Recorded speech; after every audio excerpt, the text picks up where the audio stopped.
AP CM Chandrababu ఇవాళ ఢిల్లీ పర్యటనకు వెళ్లనున్నారు. హైదరాబాద్ నుంచి ప్రత్యేక విమానంలో ఆయన ఢిల్లీకి బయలుదేరి వెళ్తారు.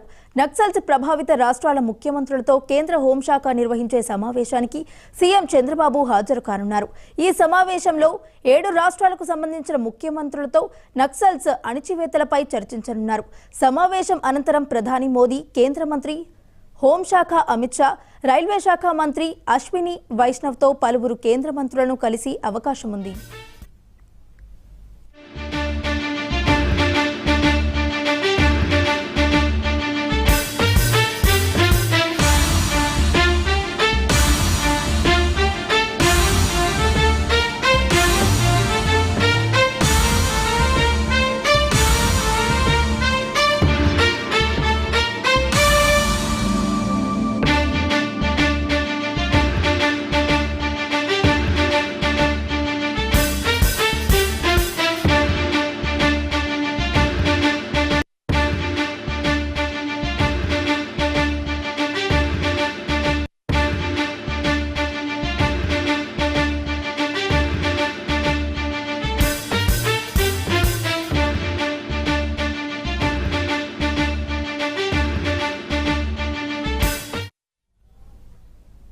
ఢిల్లీ పర్యటనలో సీఎం రేవంత్ రెడ్డి నేడు మావోయిస్టు ప్రభావిత రాష్ట్రాలతో కేంద్ర సమీక్ష.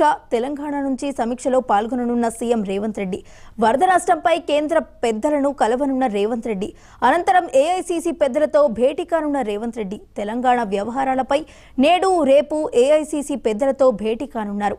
భేటీ తర్వాత కేబినెట్ విస్తరణపై గ్రీన్ సిగ్నల్ వచ్చే అవకాశం ఉంది. మరి ఇదే అంశానికి సంబంధించి మరింత సమాచారాన్ని మా స్పెషల్ కరెస్పాండెంట్ శ్రీకాంత్ అందిస్తారు.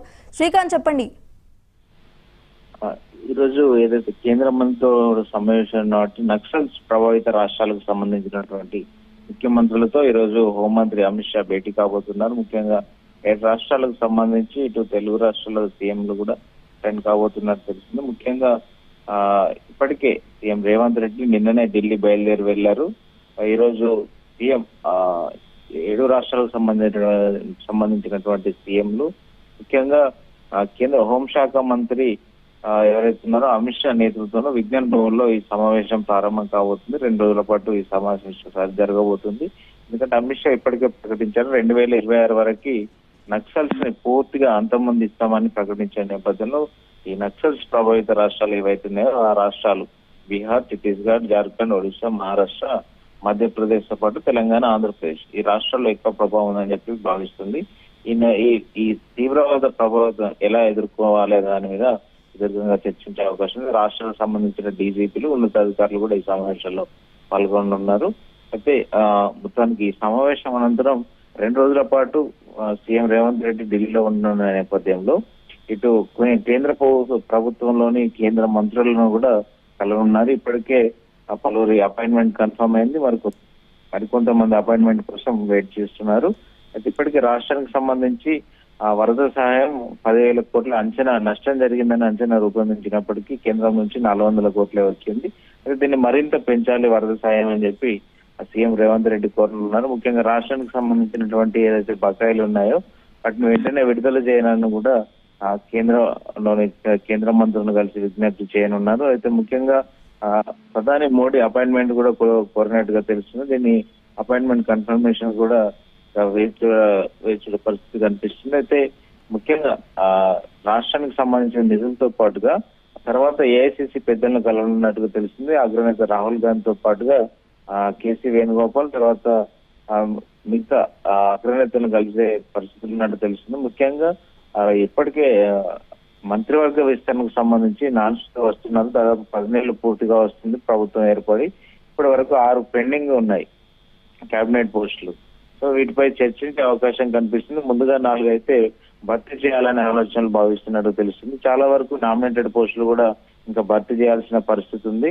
ఆ కీలక పోస్టులు భర్తీ చేయాల్సి ఉంది. ఎమ్మెల్యేలకు కొన్ని కేబినెట్ ర్యాంక్ ఉన్నటువంటి ఆ పోస్టులు ఇవ్వాలని చెప్పి భావిస్తున్న నేపథ్యంలో వీటిపై ప్రధానంగా చర్చించే అవకాశం కనిపిస్తుంది. వీటితో పాటుగా ఇటీవల నెలకొన్న ఏదైతే సమస్యలు ఉన్నాయో రాష్ట్రానికి సంబంధించి మూసీకి డెవలప్మెంట్ కావచ్చు, అదేవిధంగా హైడ్రాకు సంబంధించి కాబట్టి ఇవన్నీ పార్టీ పెద్దల వద్ద చర్చించే అవకాశం ఉన్నట్టుగా తెలుస్తుంది. ముఖ్యంగా మూసీ డెవలప్మెంట్ మీద నిర్వాసితులకు సంబంధించి ఇష్యూ బాగా నడుస్తుంది. దీన్ని హైకమాండ్ కు వివరించే అవకాశం ఉంది. ఎందుకంటే ఇది సున్నిత అంశంగా ఉన్న నేపథ్యంలో, ప్రభుత్వానికి వ్యతిరేకత వస్తుందని భావిస్తున్న నేపథ్యంలో ఎందుకు ఈ ప్రాజెక్ట్ చేపట్టాల్సి వచ్చిందనే దాని మీద క్లారిటీ ఇచ్చే అవకాశం ఉన్నట్టుగా తెలుస్తుంది. ముఖ్యంగా ఇటీవల రుణమాఫీకి సంబంధించి డైరెక్ట్ ప్రధానమంత్రి మోడీనే తెలంగాణ ప్రభుత్వాన్ని విమర్శించారు. ఇక్కడ రుణమాఫీ చేస్తానని హామీ ఇచ్చారు కానీ రుణమాఫీ చేయలేదు, అక్కడ ప్రజలు ఎదురు చూస్తున్నారని చెప్పి వ్యాఖ్యలు చేశారు. దానికి సంబంధించి నిన్న రేవంత్ రెడ్డి ట్వీట్ చేశారు. అది హైకమాండ్ వద్ద డిస్కషన్ ఉన్న నేపథ్యంలో దానిపై ప్రధానంగా చర్చించే అవకాశం కూడా కనిపిస్తుంది. 2 రోజుల పాటు సీఎం రేవంత్ రెడ్డి ఢిల్లీలో బిజీగా గడపనున్నారు. ఈ రోజు నిన్న ఢిల్లీకి వెళ్లారు సీఎం రేవంత్ రెడ్డి. ఈ రోజు డిప్యూటీ సీఎం బట్టి విక్రమార్క మధ్యాహ్నం తర్వాత ఢిల్లీకి వెళ్ళనున్నారు. Right, thank you Srikanth.